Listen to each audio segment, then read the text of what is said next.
तो 26 जानेवारीचा दिवस आहे। या अनुषंगाने संविधानाच्या चौकटीत 340 नुसार शैक्षणिक आणि समाज असलेल्या समाजाला जातीला मागास ठरवलं जातं आणि त्यांना 340 नुसार ओबीसी नावाचं ज्याला टोपण नाव म्हणतो, त्याला इतर मागासवर्गीय प्रवर्ग म्हणतो, त्याला आरक्षण दिलं जातं। 341 नुसार इथल्या एससी समाजाला आरक्षण दिलं जातं आणि 342 नुसार शेड्यूल ट्राईब म्हणजे भटके लोकांना या ठिकाणी घटनेच्या तरतुदीनुसार आरक्षण दिलं जातं।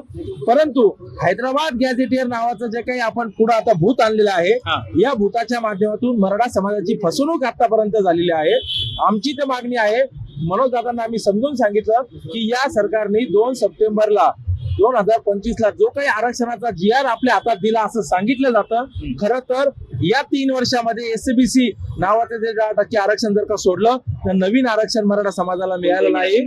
कुणबी नावाचं जे आरक्षण आहे ते 13 ऑक्टोबर 1967 पासून मराठा समाजाच्या ज्यांच्या कोणाच्या कुणबी नोंदी सापडतात त्यांना ते मिळतं। 1 जून 2004 ला सुशीलकुमार शिंदे असताना मुख्यमंत्री असताना मराठा कुणबी आणि कुणबी मराठा ज्यांच्या नोंदी सापडतील त्यांच्या पूर्वजांच्या वंशवाळीनुसार आजच्या मराठा समाजाला आरक्षण मिळेल असा तो GR निघाला।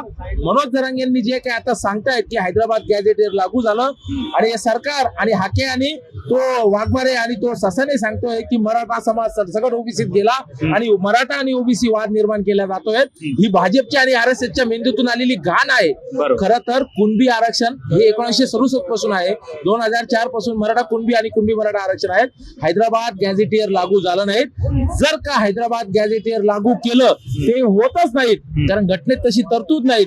कुठलंही गॅझेट लागू करून या समाजाला आरक्षण दिलं जाणार नाही किंवा कुठल्याच समाजाला दिलं जाणार नाहीत, हे आपण समजून घेतलं पाहिजे।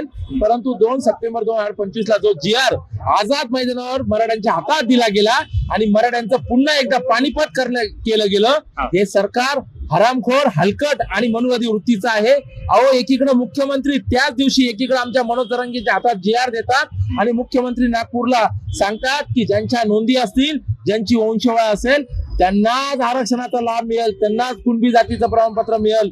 आणि मग दूधचं दूध पाणी का पाणी झालेलं असताना आम्ही गुलाल कशाचा घेतला? समाजाला फसवलं गेलं। विखे असतील आणि विखेंची मराठा आरक्षण उपसमिती असेल, यांचा अभ्यास नाहीत असे नालायक बिंडोक मंत्री त्या ठिकाणी बसवले गेलेले आहेत, ज्यांनी स्वतःच्याच जातीला फसवलं। विखे स्वतः कुणबी आहेत, मग ज्यांचा लढा आहे त्यांना तुम्ही त्या ठिकाणी बसवलं गेलं पाहिजे होतं, हे आपण समजून घेतलं पाहिजे। 2 सप्टेंबरचा GR हा मराठा समाजाला कुणबी म्हणून किंवा हैदराबाद गॅझेटियरच्या अनुषंगाने प्रमाणपत्र मिळतील असं कुठेही त्याच्यात नमूद नाही। तो फक्त ज्यांच्याकडे नोंदी आढळतील त्यांना जात प्रमाणपत्र काढण्याची कार्यपद्धतीचा GR आहे, तो नवीन आरक्षणाचा GR नाही, हे समजून घेतलं पाहिजे। पण सरकार असं दाखवतोय की मराठ्यांना आम्ही भरपूर काही दिलं, मराठ्यांना तुम्ही काहीच दिलं नाही, मराठ्यांना फक्त तुम्ही फसवणूक केली आहेत। आणि मनोज दादांना सुद्धा आमचं सांगणं आहे की हैदराबाद गॅझेटियर लागू झालं नाही आणि ते जर का लागू झालं असेल तर तसं शासन परिपत्रक या सरकारने दाखवावं, तसा कायदा झाला असेल तर तो कायदा आम्हाला दाखवावा। परंतु मराठा समाजाचा आणि बहुतांशी मराठवाड्यातील मराठा समाजाचा हा काही फसवणुकीचा जो प्रकार चालू आहे त्याच्या विरोधात हे प्रामुख्याने आंदोलन आहे। शेळके साहेब, तुमचा जे अभ्यास आहे तो तुम्ही केलेला आहे आणि जे गॅझेट आहे हैदराबाद गॅझेट नुसार लागू करण्यात GR हे माननीय मुख्यमंत्री साहेब देवेंद्र फडणवीस यांच्याकडे तुम्ही बऱ्याच वेळेस केलेले आहेत, परंतु जे काही GR आणि संविधान यांच्या सानिध्यातून ज्या गोष्टी निर्माण होत आहेत त्याचा तेढ हा वाढतच चाललेला आहे, हा निदर्शनास येत आहे। परंतु शासन आणि जे प्रशासन आहे यांच्यामध्ये ताळमेळ साधून जर मराठा आरक्षण मिळत नाहीये तर मग जर मिळालं नाही तर मग पुढे आपली काय प्रतिक्रिया राहणार आहे? नाही, हैदराबाद गॅझेटियर नुसार मराठा समाजाला आरक्षण मिळू शकत नाही, त्याचा कायदा नाही, तशी तरतूद नाही, हे सगळं फसवा प्रकार चालू आहे। मराठा समाजाला घटनेच्या तरतुदीनुसार जर का आरक्षण घ्यायचं असेल तर त्यासाठी गायकवाड आयोगाने फार सुंदर अहवाल तयार केला आहे। त्याचा क्युरिटी पिटिशनचा जो विषय सुप्रीम कोर्टात पेंडिंग पडला आहे त्याच्याकडे शाश्वत आरक्षणाचा लढा म्हणून आम्ही पाहतो आणि आमची सरकारला विनंती आहे की आमच्या ज्येष्ठ अभ्यासक दाते साहेबांनी जो काही PPT प्रेझेंटेशन केलं आहे, जे काही सखोल अभ्यास करून आम्ही त्या ठिकाणी ती मांडणी करतोय, त्याच्यानुसार जर का सुप्रीम कोर्टामध्ये आपण भूमिका मांडली तर मराठा समाजाला शाश्वत असं आरक्षण मिळेल। आणि आमची सर्वात मोठी मागणी आहे की जात निहाय जनगणना जर का झाली तर हा सगळा जो काही विस्फोटक गोष्टी चालल्या आहेत मराठा ओबीसी वाद तो संपून जाईल। मराठा समाज हा मूळतः कुणबी आहे। मराठा नावाची कुठली जात भारताच्या या सगळ्या कायद्याच्या तरतुदीमध्ये अस्तित्वात नाही.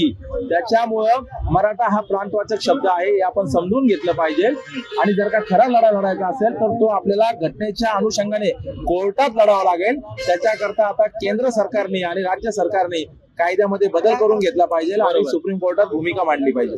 नक्कीच तुम्ही मराठा बांधवांच्या मार्फत ज्या काही गोष्टी मांडल्या जात आहेत त्याच्या सोबत केंद्र शासनाने आणि राज्य शासनाने एकत्रित बसून काहीतरी निर्णय घेतला पाहिजे आणि ती घटना दुरुस्ती किंवा नवीन कायदा किंवा ज्या कोर्टामार्फत हायकोर्ट असेल सुप्रीम कोर्ट असेल यांच्या मार्फत या सगळ्या गोष्टीचा निपटारा लवकरात लवकर करण्यात यावा अशी विनंती वेळोवेळी मराठा बांधव करत आहेत. परंतु समाजाच्या या भावनिक गोष्टीला समजून तरी पण सगळ्या गोष्टी जी आर न काढता जी आर काढला असेल तरी पण त्याला वरून संविधानाने मान्यता मिळतंय का नाही हे वेळच ठरवणार आहे. परंतु समाजाला आता जे कुंभी प्रमाणपत्र देत आहेत ते वंशावळी 1902 पासून किंवा जे काही 1967 पासून स्वातंत्र्य नंतरच्या आणि टप्प्याटप्प्यात सुशील कुमार शिंदेची 2004 पासूनच्या या पद्धतीने जी देण्यात आलेली आहे ती शाश्वत टिकून ठेवण्यासाठी ही मराठा क्रांती मोर्चाची लढा आहे. परंतु समाजामध्ये तेढ निर्माण करण्यासाठी ओबीसी असेल मराठा असेल किंवा इतर राजकीय लोक असतील हे वेळोवेळी खेळी खेळतात. खेळी खेळल्यामुळे ज्या घटना बाह्य गोष्टी आहेत ते पुढे आणतात आणि समाजाला भरकटण्याचे शब्द बोलून पूर्ण मिसगाईड केलं जात आहे. या सगळ्या गोष्टीचा विचार समाजाने एका छताखाली बसून केला पाहिजे. ह्या समाजाला ही सध्या गरज आहे. परंतु या राजकीय लोकांनी त्याचा खेळ करून खेळाचा खंडोबा केलेला आहे हे आपल्याला निदर्शनात येत आहे. आज बरेच 2-3 वर्षापासून जे शासनाने निर्णय दिलेले आहेत तेच त्या शासनाच्या वरती प्रश्नचिन्ह निर्माण होत आहे अशी स्थिती आज आपल्या डोळ्यासमोर आहे. मी विवेक चौधरी, छत्रपती संभाजीनगर साठी मुंबई आउटलुक. धन्यवाद. थँक्यू.